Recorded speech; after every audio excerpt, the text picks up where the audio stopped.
Ya, Bismillah. Ini bukan cuma cerita masa lalu. Ini jejak cahaya yang masih hidup sampai sekarang.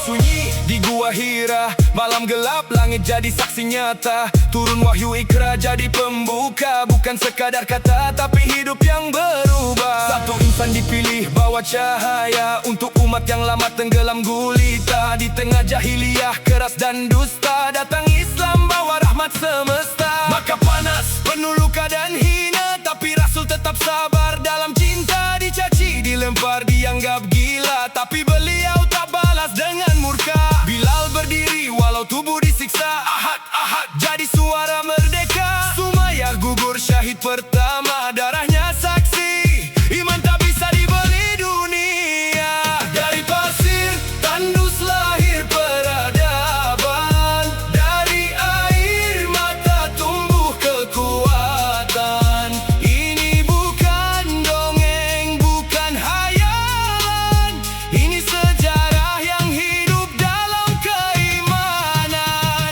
Ini jejak cahaya dari padang Sahara, menembus zaman tetap menyala. Dari Madinah sampai ke penjuru dunia, Islam datang bukan bawa angkara. Jejak cahaya tak pernah padam, meski badai datang di setiap malam. Kami belajar dari para pejuang Islam agar iman ini tetap tajam. Hijrah bukan lari, hijrah itu strategi. Dari Makkah ke Madinah bangun harmoni. Muhajirin ancar jadi satu hati, disatukan iman bukan darah dan materi. Masjid berdiri jadi pusat peradaban, tempat sujud ilmu dan persaudaraan. Bukan cuma ibadah tapi pembentukan akhlak, adab dan arah kehidupan. Badar jadi bukti bukan jumlah penentu, 300 lawan ribuan musuh itu. Kalau Allah bersama, siapa yang mampu mengalahkan hati yang teguh dan bersatu.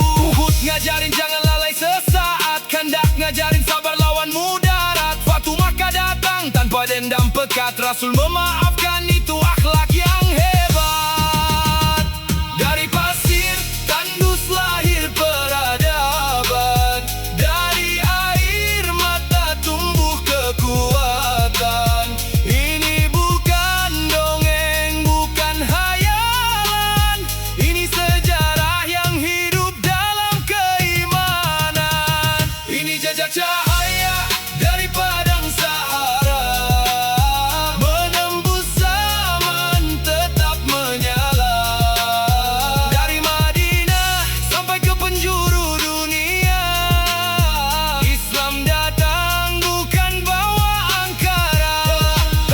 Jejak cahaya tak pernah padam, meski badai datang di setiap malam. Kami belajar dari para pejuang Islam agar iman ini tetap tajam. Abu Bakar teguh saat dunia goyah, Umar tegas bikin zalim jadi lemah. Utsman lembut, Quran dijaga indah, Ali pemberani ilmunya begitu megah. Lalu Islam tumbuh jadi lautan ilmu, bukan cuma pedang tapi pena yang maju. Dari fikih tafsir sampai ilmu bintang, umat ini dulu pernah sangat gemilang. Cordoba terang saat dunia gelap, Baghdad bersinar, ilmu tak pernah penat. Para ulama menulis dengan niat agar umat bangkit, bukan sekadar hebat. Sekarang giliran kita jaga warisan, bukan cuma bangga tapi lanjutkan perjuangan. Mulai dari ngaji adab dan keikhlasan, sejarah Islam hidup dalam tindakan. Kalau mereka dulu bertahan demi iman, masa kita menyerah hanya karena ujian?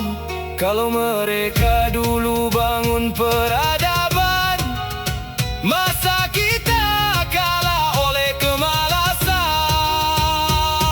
Bangkit, belajar, perbaiki diri, karena sejarah Islam bukan untuk dikenang saja, tapi untuk jejak jahat